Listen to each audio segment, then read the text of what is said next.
Salut dragi prieteni, bine ați venit la video XPNet Europe. Eu sunt Claudiu și astăzi vom prezenta al doilea nostru tutorial. Astăzi vom prezenta cum putem face o reîncărcare online folosind un card de credit sau un card de la o bancă. Foarte simplu.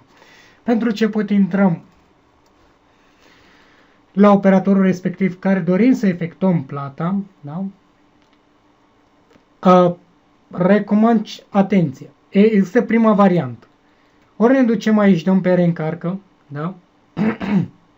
Atenție, da? Deci dăm aici și dăm pe reîncarcă. Scriem numărul de telefon respectiv, 076. Da? Foarte simplu. Scriem aici suma respectivă, da?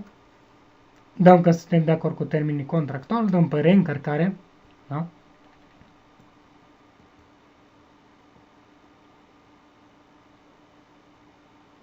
Așteptăm un pic și automat ne duce la pagină, da? Deci automat ne duce spre pagină. Bun, noi nu vom face așa ceva, noi vom face altfel, da?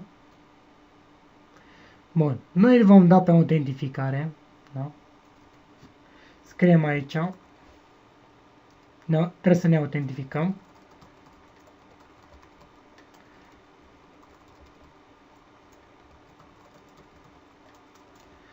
Ne-am autentificat, am rugămintea să așteptați un pic, că durează ceva.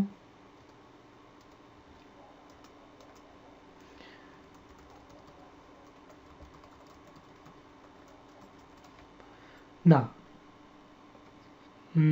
Nu știu ce să vă zic, hai să mai încercăm încă o dată.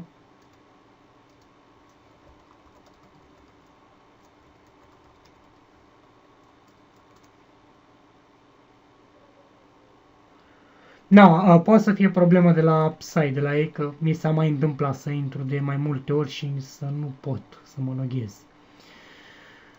Bun, pentru început, haideți să dăm tot aici, da? Dăm tot aici, dăm... Bun, pentru început o să verific eu ceva și revin. Bun, am revenit, da? Verificăm pe aici ceva, dăm pe reîncarcă. Da? Plasăm numărul de telefon, l-am plasat, da? Scriem valoarea respectivă. Și automat noi o să dăm click aici, da? Ca să nu mai stăm să mai introducem datele. Dăm pe reîncarcă.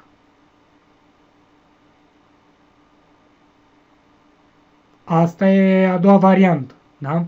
Așteptăm un pic să se proceseze plata. Așteptăm un pic, da? Spune că plata a fost deja făcută, vom merge la istoric acțiuni online, da? Ceea ce la prima variantă nu, deci nu se poate acest lucru și dăm aici, da? Și uite că s-a efectuat tranzacția. Acum o să trimit un mesaj la persoana respectivă să vedem dacă a primit mesajul, da?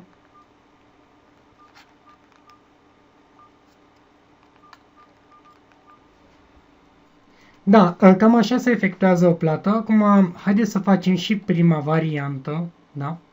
La prima variantă o să vă explic cam cum se face, da?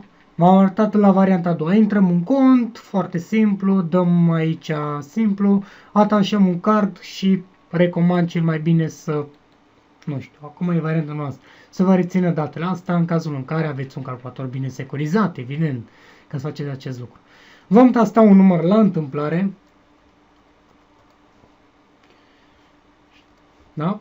Băgăm valoarea 10, hai să zicem așa, suntem de acord cu termenii și condițiile.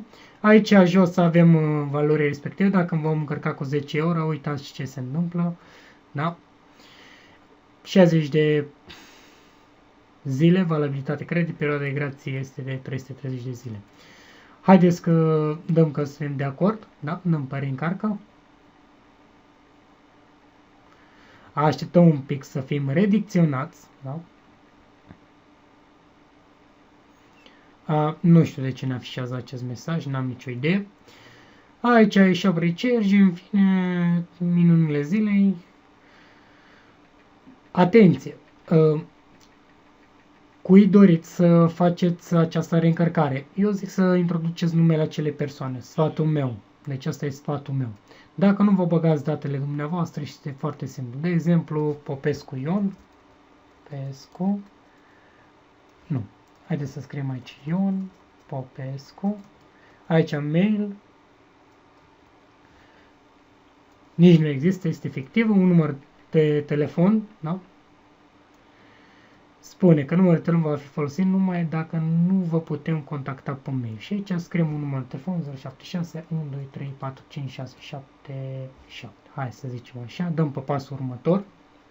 Metode de plată acceptate, Visa, Mastercard. Și deja foarte ciudat că ne spune că spune că nu provine. Dar noi, hai să-i dăm aici. Ne spune Kaspersky. Da, aici foarte important, aveți mare grijă, da? Introducem cele 16 cifre ale cardului, când expiră cardul, luna, anul. Codul de pe spate a cardului este de 3 cifre, unele cazuri 4 cifre și aici titular card, da? Este foarte simplu. Și dăm pe plasează comanda, așteptați un pic. Atenție, la unele bănci este posibil să vă ceară o parolă cu care a stabilit atunci când v-ați făcut un cont bancar. Este foarte bine că vă cer ce parolă. În cazul nostru de azi nu ne-a cerut nicio parolă. Da. Asta e, ce să facem. Nu e nicio problemă.